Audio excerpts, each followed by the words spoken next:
시청자 여러분 안녕하십니까. 생방송 더 인사이드 김도환입니다.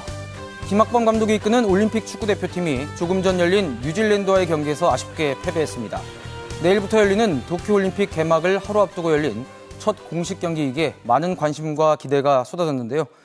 자, 이제부터가 시작입니다. 정정당당한 스포츠 정신이 빛나는 경기를 통해 코로나로 지친 국민들에게 즐거움과 희망을 전해주길 기대해보겠습니다. 강원도의 오늘과 소통하는 시사 큐레이터 생방송 더 인사이드 지금 시작합니다.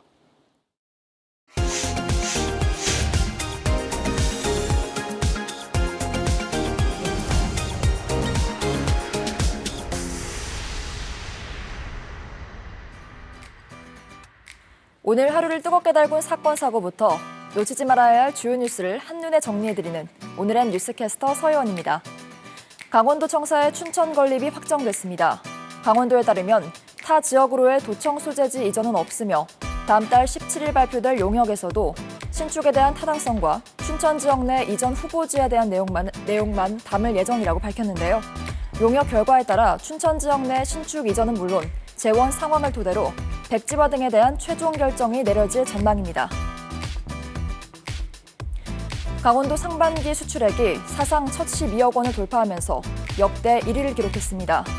강원도의 해외 주력 상품이었던 의료용 전자기기와 자동차 부품이 전반적인 수출 증가를 이끌면서 역대 최대 수출 기록을 달성한 건데요. 한국무역협회 강원본부에 따르면 강원도 상반기 수출액은 12억 8,900달러로 지난해보다 41% 급증한 것으로 알려졌습니다.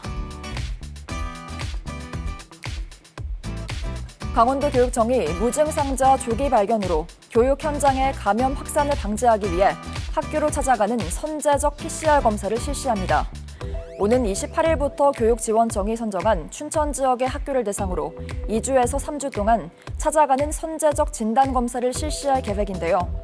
학원 강사와 개인 과외교사 등 사교육 종사자들 역시 다음 달 24일까지 강릉, 원주, 춘천 등의 시 단위 지역을 대상으로 이동형 선별 진료소를 설치, 진단검사를 진행할 예정입니다. 여성 문학의 데모 오정희 소설가가 제25회 만해대상 수상자로 선정됐습니다. 만해대상은 만해 한용운 선생의 사상과 정신을 기리기 위해 출범한 상으로서 전 세계에 큰 영향을 미친 인물에게 주어지는 상인데요. 춘천을 비롯해 강원도의 이야기를 담은 중단편 소설을 잇따라 발표하면서 여성 문학의 새 지평을 연 오정희 소설가가 문예대상의 영예를 안았습니다. 강원경찰청 고속도로 순찰대가 여름 휴가철을 맞아 내일부터 다음 달 16일까지 고속도로 특별교통관리 대책을 추진합니다. 여름 휴가철 고속도로 통행량이 급증함에 따라 경찰은 암행 순찰차를 집중 투입해 과속과 난폭, 음주운전 등 교통법규 위반 행위를 집중 단속할 계획인데요. 24시간 운용이 가능한 이동식 단속 장비를 배치해 난폭 운전 등의 고위험 행위를 사전 차단하고 고속도로 교통안전을 확보할 방침입니다. 다가온 여름 휴가철을 즐겁게 보낼 수 있도록 안전에 더욱더 만전을 기해야겠습니다. 지금까지 오늘의 뉴스캐스터 서희원이었습니다.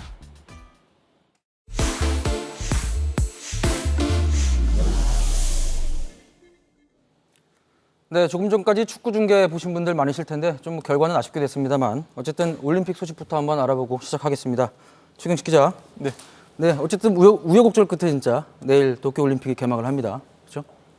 네, 이번 올림픽은 내일 일본 도쿄 신주쿠 국립경기장에서 개막해 8월 8일까지 17일간 이어집니다.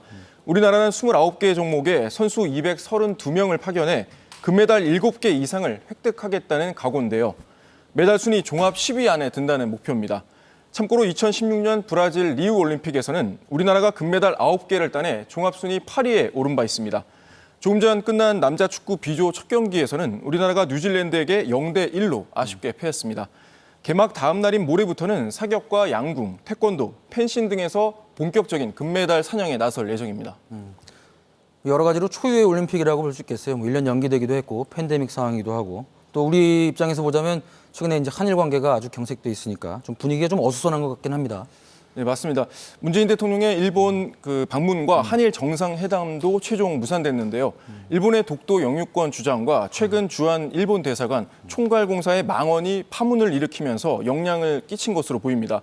혐한 시위도 계속되고 있는데요. 우리나라 선수촌 주변에서 우길기와 확성기를 이용한 일본 극우단체들의 시위가 며칠째 계속 이어지고 있습니다. 지금 어쨌든 걱정되는 건 우리 선수들 건강 안전 뭐 이런 걸 텐데 올림픽 참가하는 선수들도 그렇고 이제 확진자가 계속 나오고 특히 우리 유승민 위원 같은 경우도 확진됐다고 들었는데 그 현지 방역에 대해서는 좀 우려가 있는 것 같습니다. 네, 일본의 하루 신규 확진자가 5천 명대에 육박하고 있습니다. 개최지인 도쿄만 해도 어제 하루 신규 확진자가 우리나라와 맞먹는 1,800명대로 확진자가 나오기도 했는데요. 올림픽 관련 확진자는 87명까지 늘었고 일본에 입국한 칠레의 태권도 선수가 확진 판정을 받아서 기권하기도 했습니다. 한국에서는 유승민 IOC 선수위원이 지난 17일이었죠. 일본 나리타 공항에 입국을 하면서 확진 판정을 받아서 격리됐습니다. 또 말씀하신 대로 일본의 방역 상태를 걱정하는 목소리도 많은데요. 미국 여자 체조 대표팀은 일본의 방역을 아예 믿지 못하겠다면서 선수촌을 나와서 현재 호텔에서 묵고 있습니다. 또 TV나 냉장고가 없어서 불편하다는 선수촌 시설에 대한 선수들의 불만도 이어지고 있습니다. 여러 가지로 어려운 올림픽을 치르는 것 같은데 결국 그 최근에 일본에서도 코로나 확진자가 늘면서 막판에 무관중으로 바꿨잖아요. 네. 그런 거 보면 이제 계속 이렇게 확진자가 나오면 이 대회 도중에 중단되는 거 아니냐 뭐 이런 우려도 나오고 있는 것 같아요. 네, 이번 대회는 근대올림픽 125년 역사상 처음으로 관중 없이 치러집니다. 전체 경기 가운데 97%가 무관중으로 치러지는데요. 내일 개회식에 참석할 해외 정상급 인사도 20명이 안 될 것으로 보입니다. 앞으로 일본에서 확진자가 더 급증할 경우에 대회 중단 가능성도 아예 배제할 수는 없는 상황인데요. 도쿄올림픽 조직위원회는 최근 기자회견을 열었는데 확진자가 급증하면 대회 중지나 연기에 대해서도 다시 논의할 거라고 밝힌 바 있습니다. 최 기자, 뭐 우리 안방에서 TV로 중계 보면 된다지만 이제 가 있는 선수들이 좀 위축되지 않을까 뭐 이런 걱정이 되는데 강원도 선수단들 좀 어떻게 뭐 준비하고 있는지 좀 연락을 해봤나요? 네, 강원도에서는 도출신을 포함해서 총 22명의 선수가 12개 종목에 출전합니다. 먼저 사격 황제죠. 춘천 출신 진종호의 사상 첫 4회 연속 금메달 획득 여부에 관심이 쏠리고 있습니다. 이틀 뒤인 모레 10m 공기 권총에서 금메달을 노립니다. 또 화천 출신인 태권도 간판 스타 이대훈도 일요일 올림픽 첫 금메달에 도전합니다. 강원도청에서도 역도와 펜싱, 수영 종목에서 대표팀을 보냈는데요. 춘천시청 태권도팀의 심재영도 기대를 모으는 선수 중 한 명입니다. 춘천시 태권도팀 박계희 감독과 오늘 통화를 해봤는데 어제 심재영 선수와 몇 차례 연락을 주고받았다고 합니다. 코로나 때문에 입국 절차가 까다롭고 시간도 오래 걸려서 좀 힘이 들었다고 하는데 몸 상태는 아주 좋다고 합니다. 심재영 선수는 개막식 다음 날인 모레 경기를 치릅니다. 아무래도 컨디션 조절하기가 좀 쉽지 않을 것 같은데 뭐 저희들 입장에서는 진종호 선수 경기가 좀 기대가 되네요. 네, 맞습니다. 이번 올림픽에 뭐 새롭게 선보이는 종목이나 뭐 이렇게 눈여겨봐야 될 경기 어떤 게 있을까요? 네, 도쿄올림픽에서는 5개 종목이 새롭게 정식 종목으로 채택이 됐습니다. 일본을 대표하는 가라데와 야구, 소프트볼을 비롯해서 서핑, 그리고 스케이트보드, 스포츠 클라이밍이 추가됐는데요. 요즘 국내에서도 서핑 인구가 워낙 많이 늘었죠. 이번 올림픽에서는 일본 최고의 서핑 명소 중 하나인 쓰리가사키 해변에서 초대 챔피언이 탄생할 전망입니다. 주목할 만한 경기로는 대한민국 최고 효자 종목인 양궁을 꼽을 수 있는데요. 우리나라는 올림픽에 처음으로 참가한 1948년 런던 대회 이후 현재까지 양궁에서만 가장 많은 23개의 금메달을 획득을 했습니다. 여자 양궁 대표팀은 9연속 올림픽 금메달에 도전하는데요. 일요일에 16강부터 결승전까지 한 번에 치러질 예정이니까 기대하셔도 좋을 것 같습니다. 네, 뭐 양궁 선수들하고 쉽게 메달 따는 건 절대 아니니까요. 사실 올림픽 준비하는 선수들 뭐 보통 4년, 이번엔 특히 5년 준비를 했는데 이번 올림픽 역대 가장 힘든 올림픽이 아닐까 싶습니다. 우리 선수단에게는 국민들의 응원이나 격려 가장 큰 힘이 되겠죠. 모쪼록 우리 선수들 안전하게 최선을 다해서 최선의 결과 내고 돌아왔으면 좋겠습니다. 자, 최 기자 고생했습니다. 네, 감사합니다.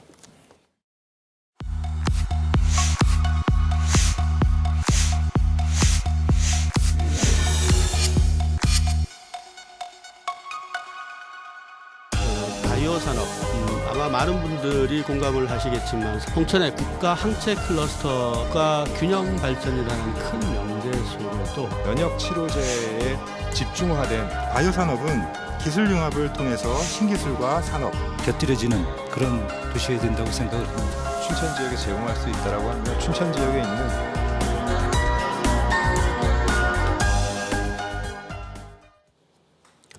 자, 계속해서 줌 인사이드 순서입니다. 지원 방송에서는 창사 20주년을 맞이해서 강원도 18개 시군의 발전 전략을 모색해보는 자치발전 대토론회를 마련하고 있는데요.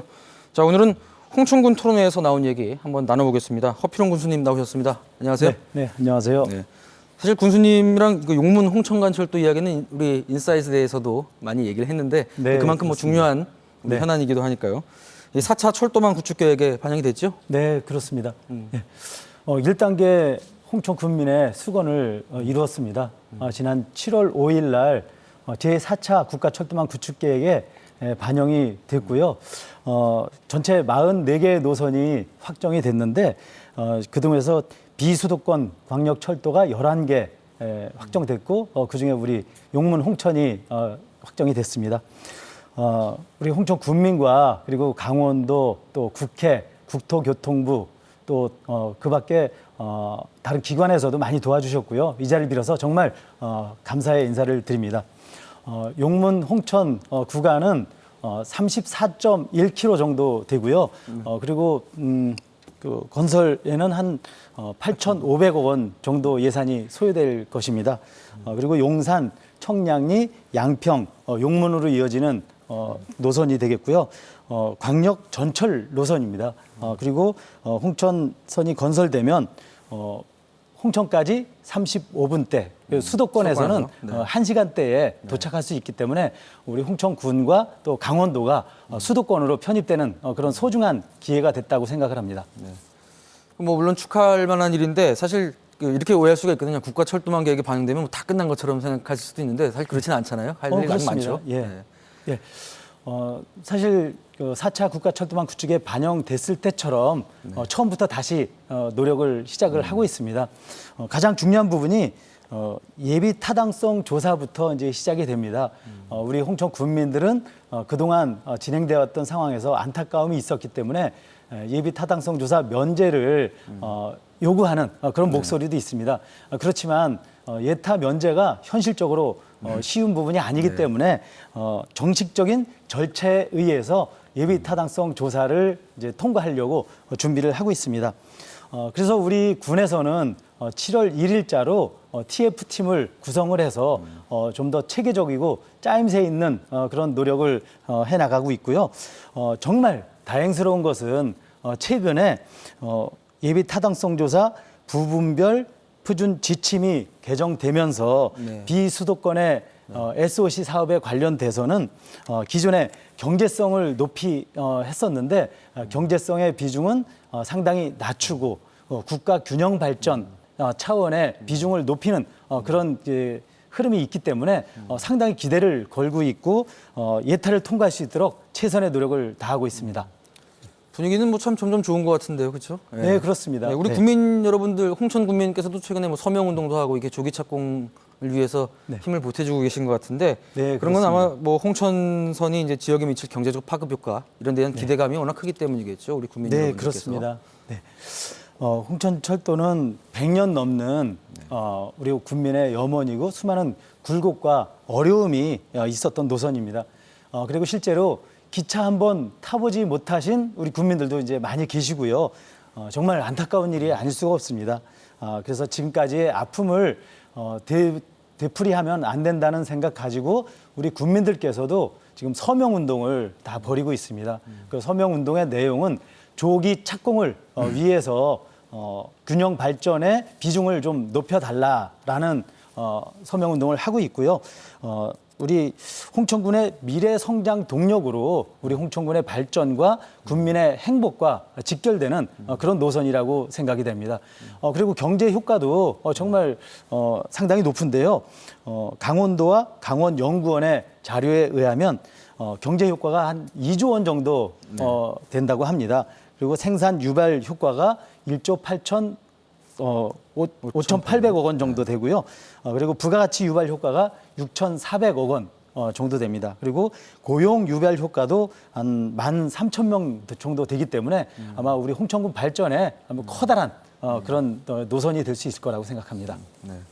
뭐 경제 유발 효과 2조 원 이렇게 되면 감이 안 오는데 사실 말 그대로 SOC 기반 시설이다 보니까 단순히 뭐 접근만 아까 뭐 1시간대 이런 문제가 아니고 그 파급 효과라는 것들이 있을 거 아니에요? 네, 이제 그렇습니다. 홍천 같은 경우는 관광 같은 경우도 기대되고요. 그렇죠? 네, 요즘에 사실 뭐 가장 그 어려운 부분이 저출산 고령화로 인한 인구 감소 부분, 또 코로나19가 장기화되면서 또 경기가 너무 침체돼서 어려운 부분인데 그런 부분들도 철도 연결을 통해서 많은 부분이 해소가 될 수 있다고 생각합니다. 그리고 우리 홍천군이 강원도의 중심이고 수도권의 직접적인 관문이고 통로이기 때문에 우리 홍천군뿐만 아니라 강원도 전체적인 발전에 큰 도움이 될 수 있다고 생각합니다. 실제로 강남에서 1시간이면 우리 홍천까지 올 수 있기 때문에 과밀화된 수도권의 인구 분산, 그리고 귀농귀촌 하시려고 생각하신 분들께도 철도를 통해서 상당히 이동하기 편리하게 이제 진행이 될 수 있겠고요. 그리고 기차를 타고 관광 수요도 상당하게 늘어날 수 있다고 생각합니다. 그래서 앞으로의 저희가 해야 될 중요한 숙제는 철도 노선과 또 고속도로를 비롯한 기타 도로와의 연결, 그리고 관광지와의 연결 통로를 어떻게 만들어 가느냐 철저하게 준비해 나가도록 하겠습니다. 홍천군 뭐 점점 좋아질 것 같은데 네. 이번 토론회에서 보면 우리 SOC 말고도 또 이 바이오 산업 육성 방안도 나왔어요. 네, 강원도에서도 그렇습니다. 집중 육성하고 있는데 네. 홍천군이 주축이죠? 네, 그렇습니다. 요즘에 코로나19 때문에 정말 전 세계적으로 너무 어렵고 힘든 그런 과정을 겪고 있습니다. 그리고 또 감염병의 주기가 점차 당겨지기 때문에 그 부분에 대한 해결 방안이 시급한 상황이고요. 그 관련해서 미래 감염병을 신속하게 대응할 수 있는 그 주제를 가지고 사업을 추진을 하고 있습니다. 지난해 문을 닫은 그 강원 인력 개발원에 이 사업을 추진하고 있는데요. 감염병과 그리고 중화항체 또 면역항체 이런 사업들을 위해서 차분하게 준비를 하고 있고요. 실제로 미래 감염병 신속 대응 연구센터 구축 사업으로 예산이 71억 원이 확정이 됐고요. 또 중화항체 면역치료제 개발센터 구축에 필요한 180억 원도 확정이 된 상황입니다. 그리고 2022년 스마트 특성화 기반 구축 사업인 면역항체 치료소재 개발 지원 플랫폼 구축 사업도 신규 적합 사업에 선정이 됐기 때문에 국비 확보 등을 통한 후속 사업을 적극적으로 진행을 하고 있습니다. 뭐 노력하신 결과겠지만 이 국비 예산 같은 경우 상당히 지금 아까 많이 말씀해 주셨는데 네. 이 바이오 산업 같은 경우는 사실 민간 기업에서 할 수 있는 역할도 상당히 중요할 것 같아요. 정책적인 그렇습니다. 부분도 있지만 네. 홍천 지역 기반은 좀 어떤가요? 예, 지금 뭐 처음에는 벤처 기업이나 네네. 그 연구소를 연구센터를 만드는데 주력을 해야 되지만 후속적으로는 벤처 기업과 또 민간 대기업을 연결시키면서 사업을 추진해야 될 필요가 있습니다. 스타트업과 벤처 파크인 K바이오 혁신 파크를 조성을 하면서 관련 기업과 연구소를 유치한다는 그런 전략을 가지고 있습니다. 바이오 분야는 연구시설의 최신식 연구 장비를 확충해서 연구소에서 개발된 기술을 벤처 기업으로 이전을 해서 제품 생산 기술을 연구를 하고요. 그리고 다시 대기업으로 이전하는 그런 이제 흐름이 아주 용이한 그런 분야입니다. 그렇기 때문에 연구시설과 벤처 기업들의 연구 개발이 용이하도록 우리 스타트 업체들이 각종 연구 장비들을 쉽게 활용할 수 있도록 지원해 나갈 계획입니다. 그리고 대기업을 또 유치하기 위한 전초전으로 지사님과 그리고 연구소장님과 함께 녹십자도 방문을 해서 우리 홍천군이 그 항체 그리고 면역 항체 분야에 아주 그 특이한 장점을 가지고 있다라는 설명을 드리고 협의도 하기도 했습니다. 예, SOC 확충을 통해서 접근성 갖추고 또 각광받는 바이오 산업 육성하고 그림이 좋은 것 같습니다. 네, 그렇습니다. 홍천 군민 여러분들께 뭐 한 말씀 하시면서 마무리하도록 하죠 오늘. 예. 네. 요즘에 그 가장 어려운 부분이 저출산 고령화, 인구 감소, 그리고 코로나 장기화로 인한 경기 침체, 또 농촌이 너무 또 어렵습니다. 농산물 가격도 하락을 하고 있고 농자재 가격은 오르고 또 일할 사람들이 없어서 너무 힘들고 그런 부분들이 많이 있는데요. 전반적으로 어려운 시기지만 함께 노력해서 코로나19를 비롯한 여러 가지 어려움을 함께 극복하고 새로운 희망과 발전을 함께 만들어 가 주시면 좋을 것 같습니다. 홍천 국민 그리고 시청자 여러분 힘내십시오. 네, 힘내야죠. 감사합니다. 어렵겠지만. 네, 뭐 하여튼 뭐 아까 말씀해주신 이중고, 삼중고도 요즘 너무 힘든데 홍천군처럼 이렇게 미리미리 준비하면 아마 잘 극복할 수 있지 않을까 싶고요. 또 이게 홍천군에서 준비하고 있는 게 비단 홍천군에만 좋은 일은 아닐 겁니다. 강원도 전체에 또 시너지 효과가 나올 수 있는 일이니까요. 잘 준비해 주시고요. 네. 교수님 고맙습니다, 오늘. 네, 감사합니다. 자, 네, 생방송 더 인사이드 오늘 준비한 소식은 여기까지입니다. 저희는 도쿄올림픽 중계방송으로 2주간 쉬어갑니다. 8월 둘째 주에 다시 찾아뵙겠습니다. 시청해주신 여러분 고맙습니다.